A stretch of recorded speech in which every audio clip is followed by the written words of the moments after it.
Welcome to HFY Beyond Terra, where humanity doesn't just survive, it becomes the galaxy's biggest surprise. Subscribe, and let's go beyond Terra. The first time Commander Sierra Keth noticed Jonah Mercer staring, she didn't react. That wasn't restraint. That was training. On the bridge of the diplomatic courier Mistral Wake, she had watched pirates bleed air from their own lungs to avoid capture, watched admirals smile while signing orders that doomed entire moons. A human's eyes, soft-lidded, curious, registered as background noise. Another species' harmless habit, but the habit persisted. Jonah stared when she entered the operations ring, head inclining as if his gaze had mass. Jonah stared when she spoke to the captain, when she reviewed cargo seals, when she took her rationed water in measured sips. Jonah stared the way a sensor array tracked an incoming object, not aggressively, not lewdly, just unwavering. Sierra could tolerate a lot. She could not tolerate unknowns. So on the 9th day of transit, after the ship's lights dimmed to twilight cycle and the bridge crew rotated to low staff, she rose from her station with fluid, predatory grace. Her boots made no sound on the deck plating. The faint shimmer of her skin, opaline, patterned with faint lines that caught the light like frost, shifted as she moved. Jonah was at the far console, running diagnostics with the ship's comms specialist. Human hands moved quickly over the interface, quick as if they belonged to a creature that had evolved doing everything on a deadline. Sierra stopped beside him. He looked up too late, a flicker of surprise, no fear. Then that familiar soft focus returned as if he could not help it. Sierra folded her arms. Her uniform's collar sat high to accommodate the ridges along her throat, part of her species' anatomy, part of their history. The humans called her people Vayari, but their own name for themselves was untranslatable, a sound like wind over glass. "Human," she said. Jonah blinked. "Commander." Her gaze pinned him like a specimen slide. "Why are you always looking at me?" The comms specialist, Lieutenant Ressa Vale, made a strangled sound and abruptly pretended to find urgent meaning in a blank screen. Jonah's mouth opened, closed, then opened again. His cheeks colored. Humans did that. They leaked emotion through their skin the way Sierra's kind shimmered through theirs. He started. Sierra waited. Silence in Vayari culture was a blade. You used it to cut lies away from truth. Jonah swallowed. "Because you look amazing." For a heartbeat, the bridge felt smaller. The hum of the engine seemed to hold its breath. Ressa's eyes went wide. She coughed into her fist like she'd inhaled a star. Sierra did not move. Her people had a word, karat, for attention given with intent. In Vayari law, karat directed toward a bonded partner was sacred. Directed toward a superior officer was insubordination.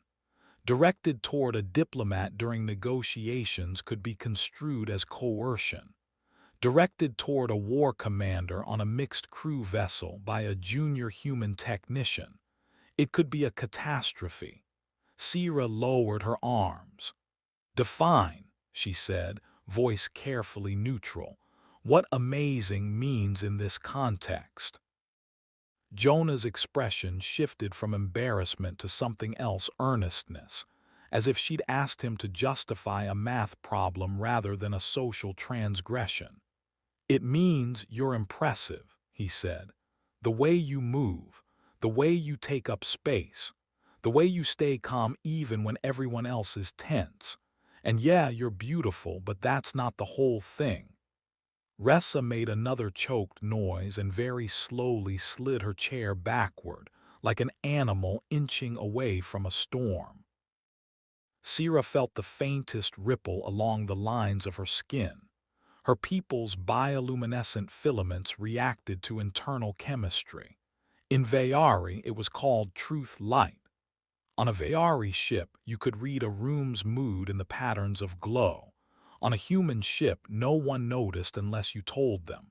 Jonah noticed anyway. His gaze flicked to her throat ridges, then away, giving her the courtesy of not staring at the very thing he'd just been accused of staring at. Sierra tilted her head. You speak with confidence. Do humans not fear consequences? Oh, we do, Jonah said quickly, constantly, but there's a difference between fear and being honest. Sierra studied him. In Vayari doctrine, unrequested personal appraisal is a dominance display. Jonah froze. It is. Yes. She let that sit for a moment, then added, however, your tone contained no dominance, no claim, only admiration. Ressa's eyes darted between them like she was watching an explosive device being disarmed by conversation. Jonah rubbed the back of his neck. I don't want to disrespect you, Commander. I don't know. When you're around, it's like the room sharpens. Sierra's truth light brightened against her will. Ressa saw it this time. Her mouth opened, then closed with a decisive click, as if she decided she did not want to be involved in whatever cosmic paperwork this became. Sierra exhaled slowly. You will moderate your gaze. Jonah nodded immediately. Yes, ma'am, Sierra paused. And your language, he looked pained. Also, yes, ma'am. She turned to leave, then stopped. One more question. Jonah straightened, bracing for impact. Sierra's eyes narrowed. Are you unaware that Vayari diplomats are currently negotiating access to the Lyris corridor? Jonah blinked. I mean, I know it's a big deal. Everyone keeps saying it's a choke point. It is not simply a route, Sierra said. It is a wound. Her voice went distant for a second, like a star seen through fog. My people lost 3 fleets there. The corridor is where the galaxy learned our blood is not myth. Jonah's expression softened. I'm sorry. Do not offer apology for what you did not do. Sierra's gaze sharpened again. But understand this, any perception of manipulation may fracture the talks. Human candor is dangerous. Jonah swallowed. Understood. Sierra turned away, cloak whispering. She walked back to her station with measured steps, but inside her thoughts moved fast. She had expected the human to deny, to deflect, to joke. Instead, he had answered like a soldier admitting he'd been caught admiring an enemy's flag. Honest, reckless, almost brave. That night, Sierra didn't sleep. Not because of the compliment. Compliments were easy to dismiss. You filed them with noise. Because Jonah Mercer had looked at her like she was more than a mission. And Sierra had spent most of her life ensuring no one did. 2 days later, the Mistral wake hit the edge of the Lyris corridor. Space changed there. Not physically. Vacuum remained vacuum. Stars remained indifferent. But the corridor warped comm signals and distorted sensor readings. Long ago, ancient weapons had been fired through the region, leaving electromagnetic scars that still whispered across bands. The courier ship had a simple job: ferry Sierra and her diplomatic team to the neutral station at Lyris Gate, where talks would begin with the Kel syndics, trade magnates who controlled the corridor's tolls like a throat clamp on galactic commerce. Humans called them pirates in suits. Vayari called them necessary. The captain, a tired woman with iron-gray hair, kept her voice clipped as she read out approach protocols. All crew to assigned stations. No unnecessary comm traffic. Commander Keth, your team will remain under escort once docked. Sierra acknowledged, hands clasped behind her back. Her diplomats sat in the rear of the bridge, 3 Vayari in pale ceremonial bands. their truth light muted deliberately. They looked like ghosts trying to pretend they were not afraid. Jonah was at a side console, running short-range comm calibrations. Sierra could feel his attention like warmth at her shoulder even when she didn't look at him. She did not look at him. Not until the first warning chirped. Unidentified contact, the sensor officer said. Fast, coming in hot from corridor shadow. The captain leaned forward. Transponder. None. Sierra's diplomat stiffened. Truth light flickered. Raise shields, the captain snapped. Broadcast standard caution. A second chirp sharper. The comms officer swore under her breath. They're jamming, Ressa said, and Captain, they're spoofing our IFF. The bridge temperature seemed to drop. Sierra's voice cut through. Not Kel. The captain's eyes narrowed. How do you know? Sierra's jaw tightened. The Kel syndics profit from control. They do not profit from corpses. This is, she searched for the human term, bandit behavior. The contact resolved on screen, a compact craft, dark, angular, built to slip through sensor noise. It flashed into range like a knife appearing mid-air. Boarding trajectory, the sensor officer said. The captain cursed. All hands repel boarders. Lock internal bulkheads. Jonah, can you? Jonah was already moving. He slid into the comms chair beside Ressa, fingers dancing. They're using corridor interference as a mask, he said quickly. If I can anchor our signal on a clean frequency, a loud clang reverberated through the hull. Sierra's diplomats flinched as if struck. Another clang. Another. Magnetic clamps. Boarding confirmed, security announced over intercom. The captain's gaze flicked to Sierra. Commander, your team. Sierra's hand went to the side of her belt, where a thin baton rested. Diplomats carried no weapons. War commanders did, even when they pretended not to.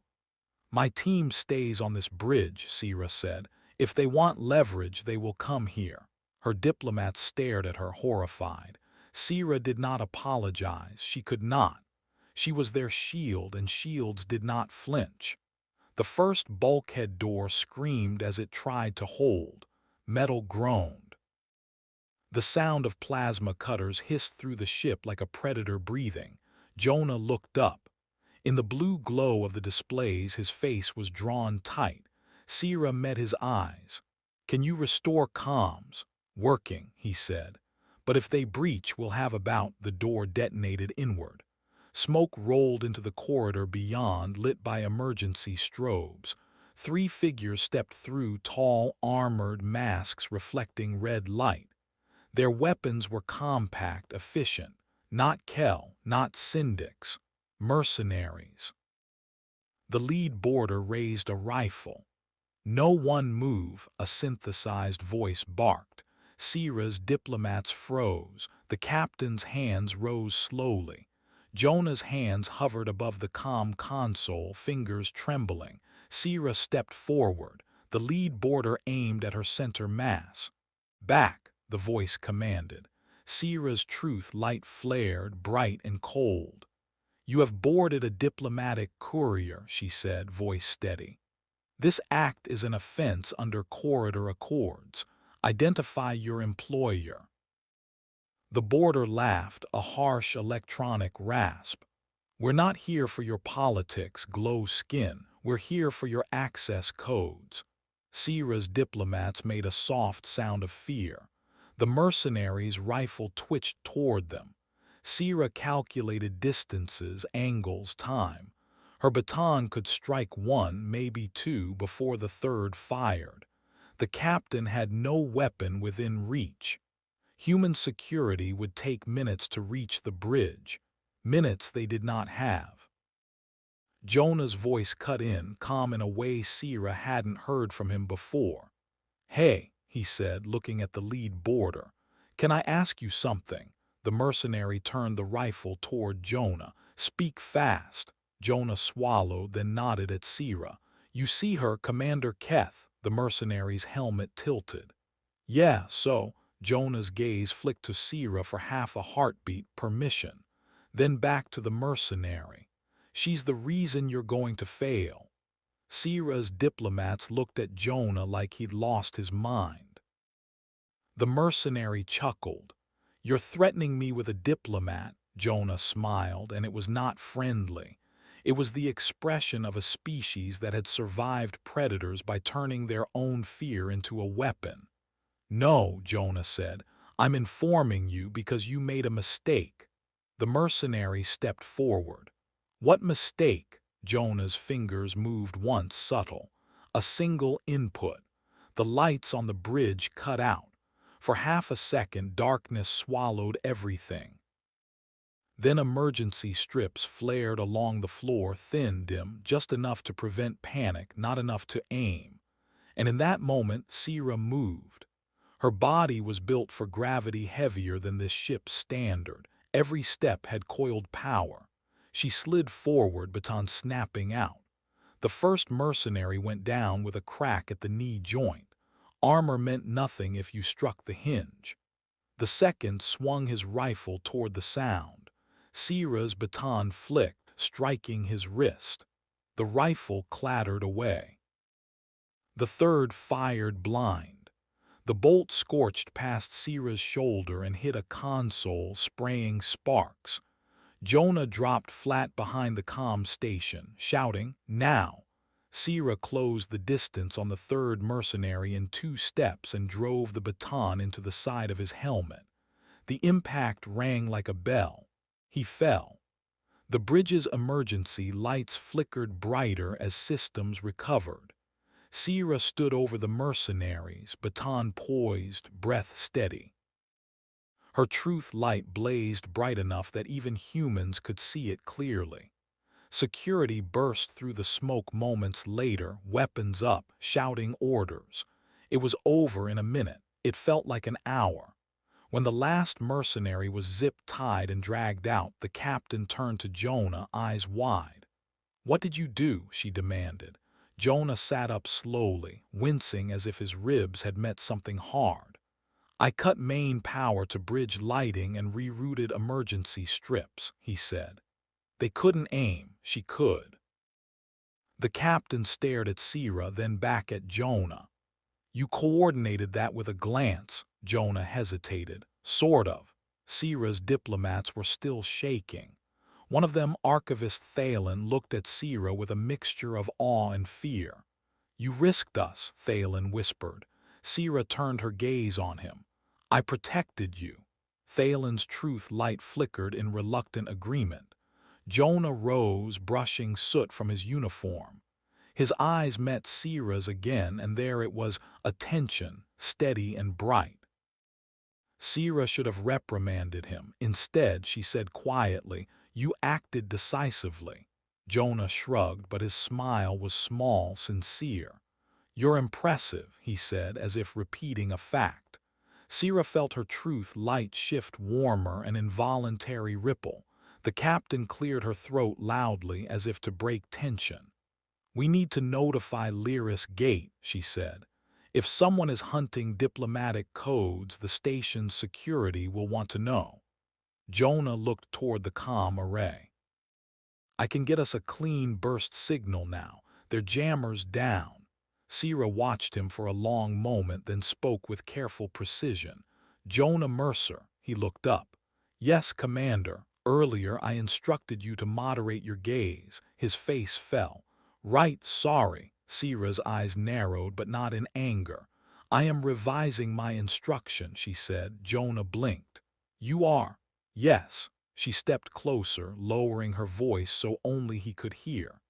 "In Vayari doctrine, attention can be dominance, or it can be pledge." Jonah's breath caught. "Pledge." Sierra's throat ridges flexed subtly, a sign of vulnerability among her kind. "When a Vayari warrior chooses to watch someone, truly watch them, it means, I will notice what harms you. I will not pretend I did not see." Jonah stared at her, suddenly not teasing, not embarrassed, just present.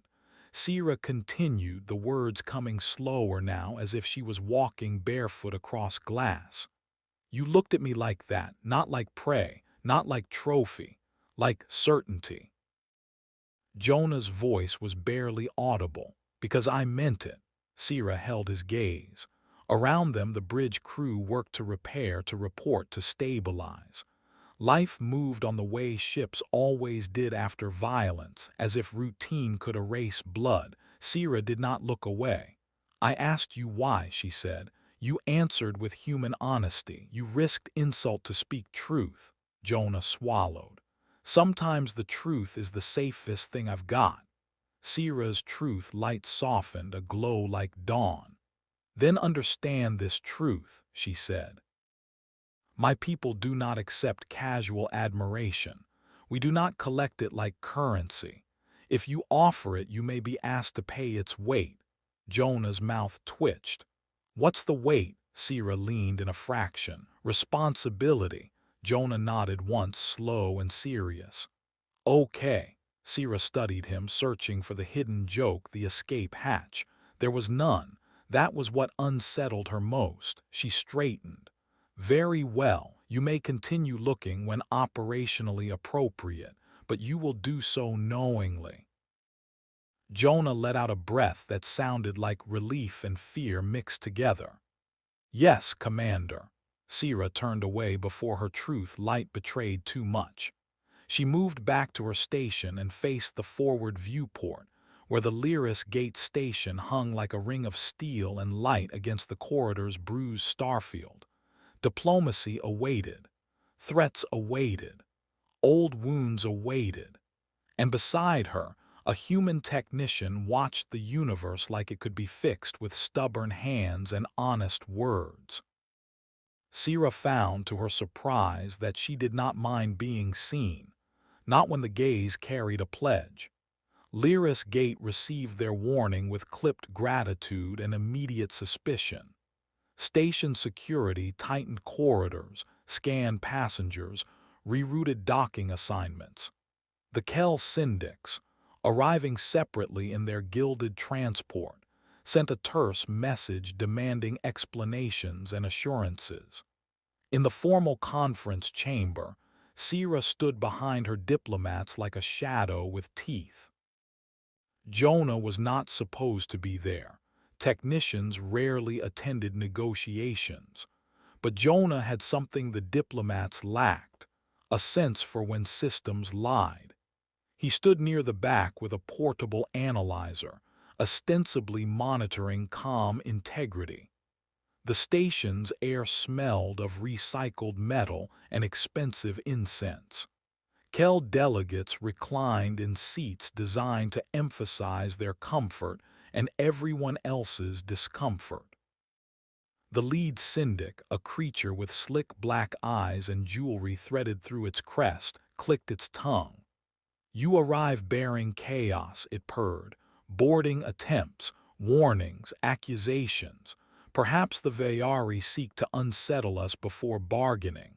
Sira's diplomats began their practice denials, careful and polite. Jonah's gaze moved across the chamber, subtle as a sensor sweep. He wasn't staring at Sira now. He was watching the room. Sira understood the difference. As the syndic spoke, Jonah's analyzer chirped faintly. His eyes narrowed. He lifted his hand slightly, an almost imperceptible signal. Sira's body tensed. Jonah mouthed one word, spoofed. Sira's mind snapped into focus. Spoofed comms, spoofed IFF, mercenaries masquerading as something else. The syndic's attendants shifted. One of them wore a sleeve patch too clean to be Kel, an emblem disguised as decorative stitching. Sira stepped forward before her diplomats could stop her. You are not negotiating in good faith, she said, voice like ice. The chamber stilled. The syndic's eyes narrowed. Commander Keth, your role is security, not speech. Sira smiled, and it showed nothing kind. Security speaks when it hears a weapon being armed. Jonah's analyzer emitted a sharper chirp. Sira moved fast, faster than diplomacy allowed. Her baton flicked out under her cloak, striking the attendant's wrist just as a concealed device slid free.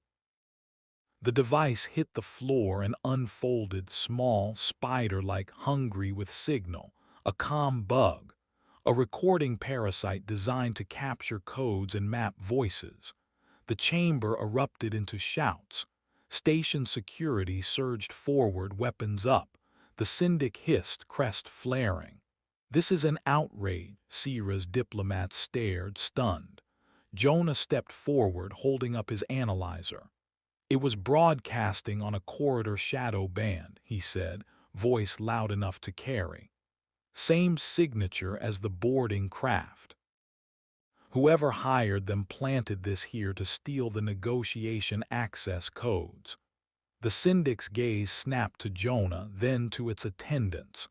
For the first time, uncertainty cracked its polished arrogance. Sierra watched the syndic's truth, though the Kell had no truth light. She watched posture, micro-movements, the slight angle of retreat. "You were compromised," Sierra said, "or complicit." The syndic's voice turned sharp. "You accuse us without proof." Jonah's expression hardened. "Proof is on the floor," he said.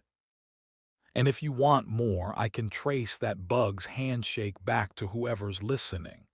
The syndic hesitated. That hesitation was all diplomacy ever really needed, a moment where power realized it was not absolute.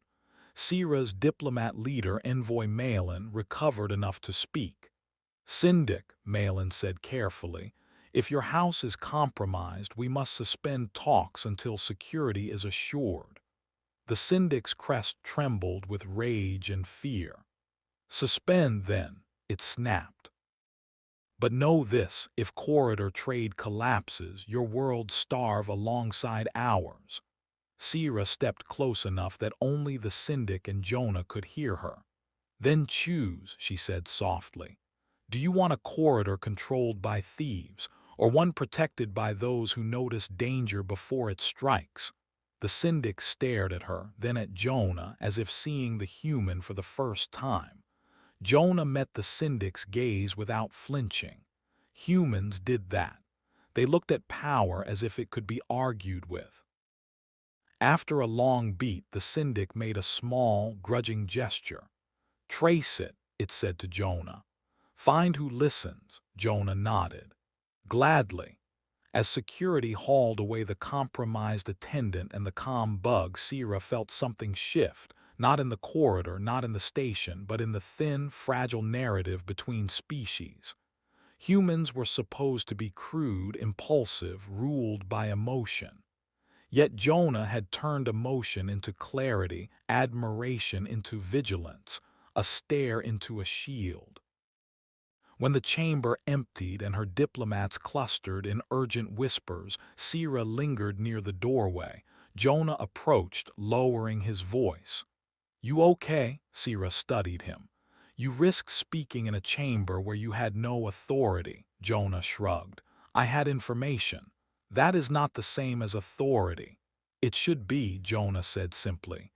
Sierra's truth light warmed again. She could not help it. "You are difficult." "I've been told," Jonah said. Sierra held his gaze for a moment, then spoke with quiet precision. "Earlier you said I looked amazing." Jonah's ears reddened. Yeah, sorry if that." "It did not offend," Sierra interrupted. She paused, then added, "It focused you. It made you notice. It made you act." Jonah blinked. "I guess." Sierra stepped closer, lowering her voice further. "In my culture, if someone watches you with pledge, you may return it." Jonah's breathing slowed. "And if you return it," Sierra's eyes did not leave his. "Then you are not alone in the room anymore." Jonah swallowed. "Commander Sierra." The use of her name without title should have bristled like an insult. Instead, it felt like a door opening.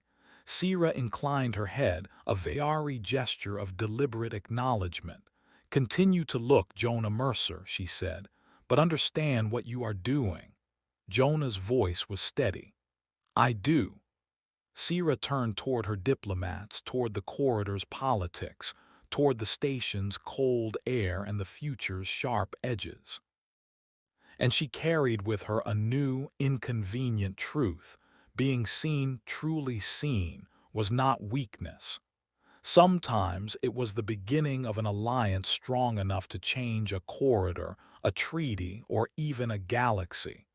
Because a human had looked at her and said, without strategy, without fear of consequence, "You look amazing," and then proved it wasn't just words.